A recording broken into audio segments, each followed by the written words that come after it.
It's time for my June wrap up. In June, I read 10 books for a total of 3,221 pages, and I had a 3.2 average rating, which is really low. I would really love that to be higher, but that seems to just be my reading year so far, is just like a 3 point something average rating. Like, I just seem to be having a very average reading year, but let's go ahead and get into the books that I read. First, I read Nightfall by Isaac Asimov. This is a short story that I gave 3 stars.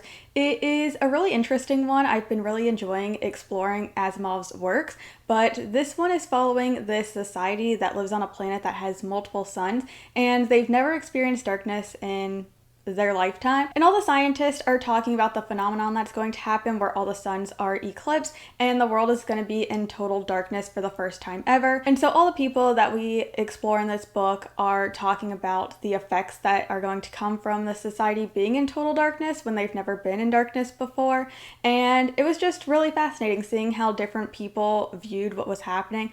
Obviously, some people believed the scientists, some didn't. Some just didn't think it was going to be a big deal at all for them to be in darkness. And I just thought this was a very fascinating book.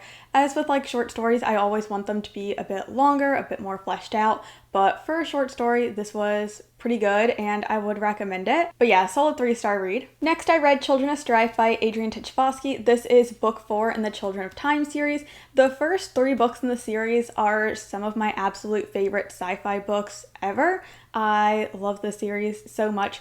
This book, however, I decided to give 2 stars. This one is probably my biggest disappointment of the year so far. I was looking forward to this one so much.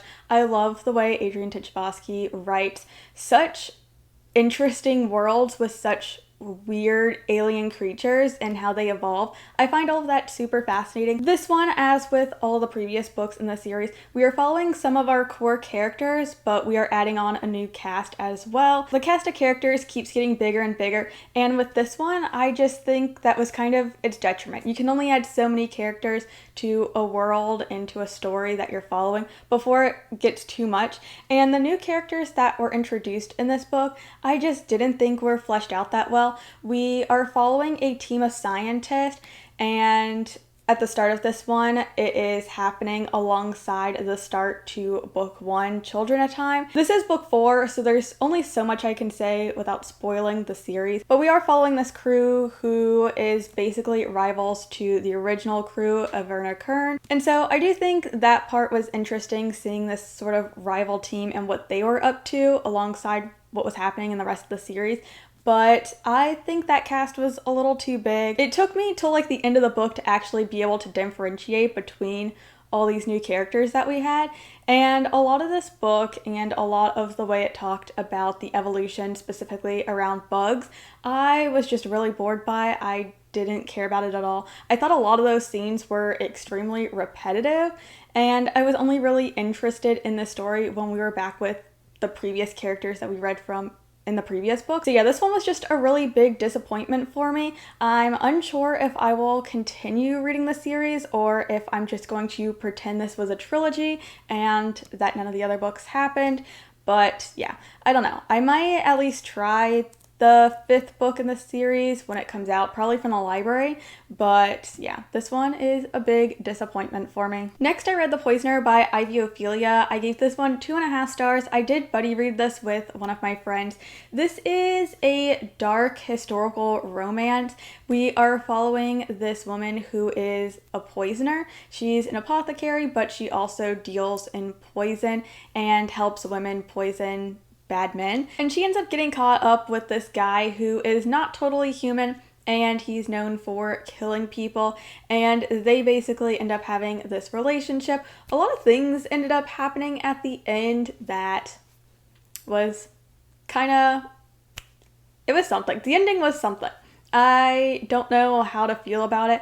I like that the story picked up near the end, but I don't really know if I liked what actually happened. This is a series. This is the first book in the series, and I just feel like for being a first book in the series, the majority of this book, I would say like 80% of it, is just our 2 main characters' relationship with each other, their banter, their sort of games that they play with each other, and it's not till like the last 20% where we actually get more of a plot and you can actually see how this becomes a series. I don't know. This book I really don't know how to feel about. It definitely isn't my favorite. I don't think it's necessarily a bad book by any means. I think my friend enjoyed it a little more than me, but I can say that she is currently reading the second book in the series and she is not enjoying it at all. She is deciding between DNFing it or not. And so yeah, I definitely won't be continuing on in this series, but I'm also not someone who reads a lot of dark romance. So, I don't know. That could also be influencing my opinions on this one, but I honestly don't really have too much say on it just because not much happened in it. But as for their relationship, I think it was fine. Some parts I enjoyed, I thought were fun. Others I didn't really care about. So yeah, a solid 2.5-star book. Then I read Carmilla by Sheridan Fanu, which I gave 4 stars. I really enjoyed this. I have heard so many great things about this. It is a classic sapphic vampire story. It is what inspired Dracula, and I did listen to the audiobook of this one and I thought that was absolutely amazing. So if you are looking to pick up this book, I would definitely recommend the audiobook. But this one I just thought was really well done. I'm not really someone who enjoys classics too much, but this one I was really into. We are following a father and his daughter as they end up taking in this girl named Carmilla. Something happened where they offer to take her in and strange things start happening. And this is a short one. It is a novella, so I don't really want to say too much, but it does have some sapphic undertones. It does deal with vampires. A really good one that I would recommend. Slippery Creatures by KJ Charles is one I gave 3 stars, and this is another book that I buddy read with one of my friends. This is a historical mystery book that has an MM romance at the forefront of it. We are following this guy who ends up inheriting, I think, his uncle's used bookstore, if I'm not mistaken. And he ends up having these customers who come in who start asking some weird request from him and start getting a little violent. And it turns out his uncle was involved in this mystery of something that is very important to the country's safety. I think this takes place in World War I or World War II, sometime during that era. And so his uncle was hiding something that could definitely change the tides of this war. And so all of these people are looking for it, whether that's like the government or the military, or just like random people who know that they can sell it for a lot. Everyone is looking for it, and our main character has no clue what it is. He doesn't know where it is. His uncle never told him anything, and so he is also looking for this. And then he ends up meeting this other guy who offers to help him out, and it is their romance. And this one was just a very interesting book. Definitely not something that I typically read, but I did love our characters, especially like the side characters. There is a sapphic relationship that starts blossoming in the background, and I thought those characters were so cute. But I also really enjoyed seeing our 2 male love interests and how they interact, because obviously we're in a time period where they can't be openly gay, but they are also looking for these very important documents and they don't necessarily trust each other all that much. And I just really loved how their relationship played out. This is the first book in the series. I am unsure if I will continue in this one just because mystery series aren't really my thing, but maybe I might buddy read it with my friend. We'll have to see. But yeah, this one was just a solid 3-star read for me, only because the whole mystery aspect wasn't necessarily my favorite. I only kind of liked it in conjunction with the romance, but again, I'm not really a mystery reader, so that's definitely like a me thing. I don't think the mystery was necessarily bad or anything. And I will say my friend who I buddy read this with did absolutely love this book, so yeah, she also likes historical mysteries, and she reads a lot of them, so take my opinion, if you read mysteries, this might be one that you definitely want to check out. Then I read The Problem with Pretty by Dr. Allycin Powell-Hicks. This is a very short nonfiction book all about the psychology of beauty, and I gave this one 4.5 stars. This was my favorite book that I read in June, and this book also was sent to me by the publisher, so thank you to them, but the review is all my own personal opinion. I thought this book was just a very fascinating look into the psychology and the sociology behind beauty and beauty standards. And I love the talk about culture and how your connection with your culture can also shape your thoughts around your own body and how you view beauty standards. And I just found that all very interesting. I definitely learned a lot from this book, and it's definitely one that made me think. I am someone who has read lots of nonfiction books in this realm of like beauty standards, some like feminist undertones. Like I've read a lot of those books. Those are the kind of nonfiction books that I do enjoy. And so going into this one, knowing that it was so short, I wasn't exactly expecting to get so much out of it. But I think that this one, being from a doctor whose whole research is on beauty standards and its connection to culture, I thought that was great and like something I've never read before. So I was very intrigued the entire time I was reading this. And if this one sounds like something you would enjoy, I would definitely recommend picking it up. The next book I read was Soulfyre by Samantha Nell, and I gave this one 2 stars, which I feel really bad about because this is a self-published author and this is also her debut book. But I just think this book maybe needed more editing, more fleshing out. I don't know. This book just, I feel, wasn't executed very well. But this one, we are following our main character who is kind of a princess. She's about to get married to the crown prince, but she is also being held hostage. This is happening against her will, and she is someone who is said to have very powerful, like magical abilities, even though she doesn't have access to her power. She constantly has like tutors and classes in order to master her abilities, but she just doesn't have the ability to do that. And so she is living a not great life. Obviously, she's being held hostage and forced to marry a guy who is abusive, and also everyone looks down on her because she doesn't have any powers. But she ends up meeting up with this assassin. He is tasked with killing her, and instead they end up teaming up and running off to this other continent that is sort of said not to exist anymore. That's kind of the plot of this book. I don't really want to go too much more into it. This is a fantasy romance book. I will say the fantasy aspects aren't fleshed out very well, but I do think that this author did a really great job with the romance. All of those like emotional scenes were very well done, and I think you can definitely tell that this author wanted to write a romance, and I think she just made it a fantasy just because that's the kind of genre that's really popular right now. I don't know if that's true or not, but that is my personal feelings while reading this book, that it just seemed like the fantasy aspects were just there just to be there. This is also an adult book, but it reads very, not necessarily immaturely, it's written very immaturely. Like, it doesn't seem like it was edited at all, and I think that's really where its downfall is, because I do think this could be a like solid 3-star book, at least for me, if it was just written better. Yeah, I don't know. I just haven't been loving a lot of romantasy lately, and I just thought like an indie author would have done more for me than like the traditionally published stuff that hasn't been working for me. But sadly, I just didn't enjoy this one. This is the first in the series. Hopefully the next books in the series get better now that more things have been established and like more of like the plot has happened, more interesting political stuff is happening. But yeah, I don't know.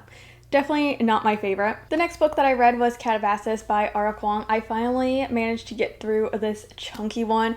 If you have been around on my channel for any length of time, you will know that this book has been on multiple TBRs since this book has been released, and I'm just now getting to it.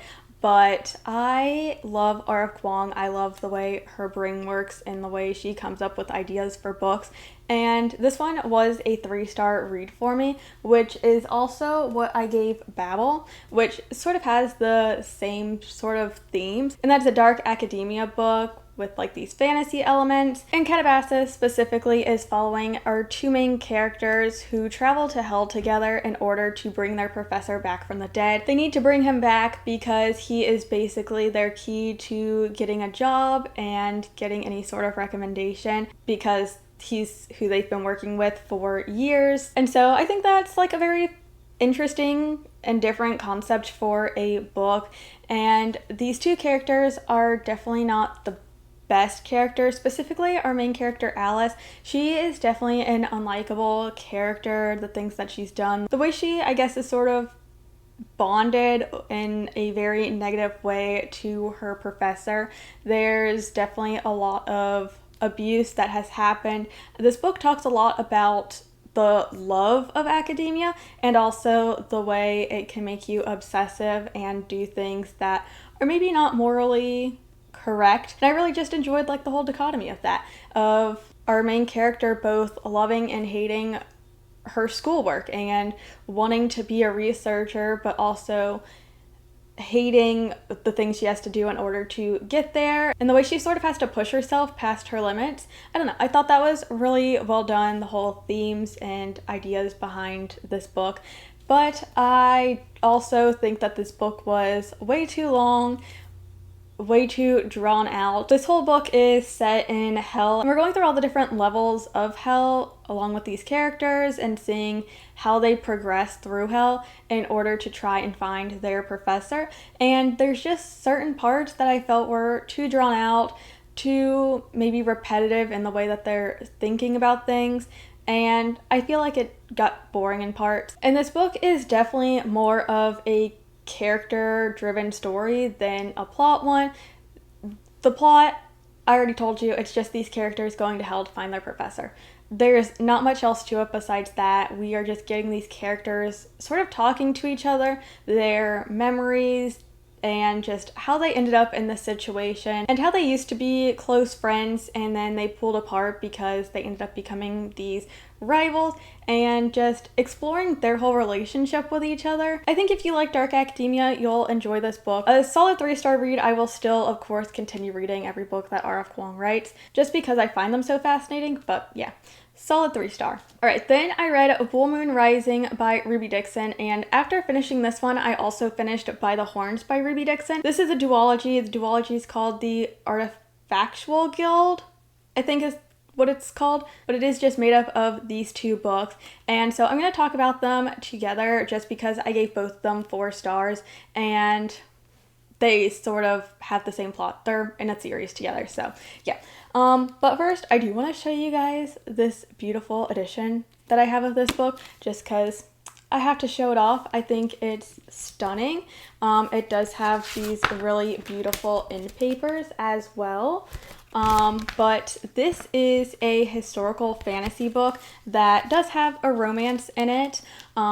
It is a romance between a woman and a minotaur for both these books. And this series is definitely not what I was expecting going into it. I have read the Ice Planet Barbarian series by Ruby Dixon before, and that is like a sci-fi romance book. It is very much a romance, very much a very smutty series.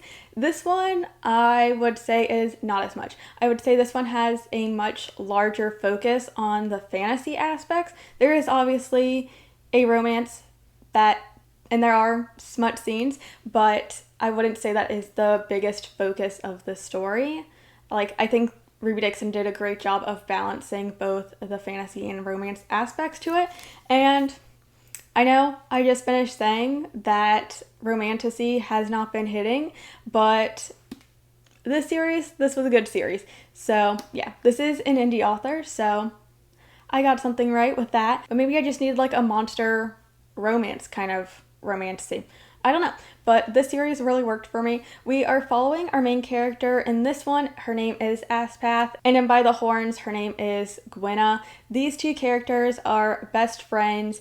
Aspath is actually a Holder's daughter, so she's like this rich sort of character, although her family actually isn't rich, but people do perceive her to be rich. She has like a higher social standing, I guess, and then Gwenna is actually her maid, but she's also her best friend. And basically these two run away in order to go to this city that is a bit rougher. Definitely not a city that high standing ladies should be going to, but that is where they travel to in order to join the guild. And the guild is made up of these people who basically go into these mines in order to hunt down magical artifacts. So the world that we're living in is one where magic does not exist anymore. But centuries ago, this world did have magic, and they used to imbue it into a whole bunch of objects. And so now our current world in this story, they're always on the hunt for these artifacts because they have magical powers and everyone wants magic, and all these artifacts are worth a lot of money, and our main characters want money. They want to join this guild in order to get money and to live their life on their own terms. The series does deal a lot with misogyny. It is set in a more historical time period, so women aren't necessarily allowed to join the guild. They're definitely looked down upon as not being able to do the hard manual labor, and so our two main characters are definitely fighting against the odds in order to join the guild. And there is some mystery aspects in both of these books, but I just really enjoyed this whole fantasy setting. I thought it was really different. I love seeing our two main characters basically join these groups in order to try and get in the guild. They basically have these like training things that they have to do in order to pass. So they're on these teams of 5, and it's just really nice to see them like have this like found family, and like in both of these books where they're on these teams that becomes like family. They get like such close friends with everyone, and it's just so cute, so like wholesome, and I just really loved it. I loved all the characters in these books. Yeah, I really enjoyed the series. I really do like the romance in both of these books. This one specifically is a marriage of convenience, which was really fun, and then the second one is more of like a friends to benefits kind of relationship. But both the relationships, I really enjoyed them. I just really like the series. I did binge read them back to back. I own this one, obviously, but after finishing it, I really wanted to read book 2, and I'm really sad that there's not more in the series. Hopefully there will be in the future, because I would love to see more of the other side characters that we get in both these books. But yeah, I really enjoyed the series, and I would really recommend it. I feel like that was such a long-winded explanation of that series, but I feel like there's so many different like parts to it. But yeah, those were the 10 books that I read in June. Thank you guys so much for making it this far into the video. Definitely let me know if you have read any of these books, what you thought of them, what books you read in June. And yeah, thank you again for watching. If you enjoyed this video, don't forget to leave a like, subscribe, and I will see you on the next one. Bye!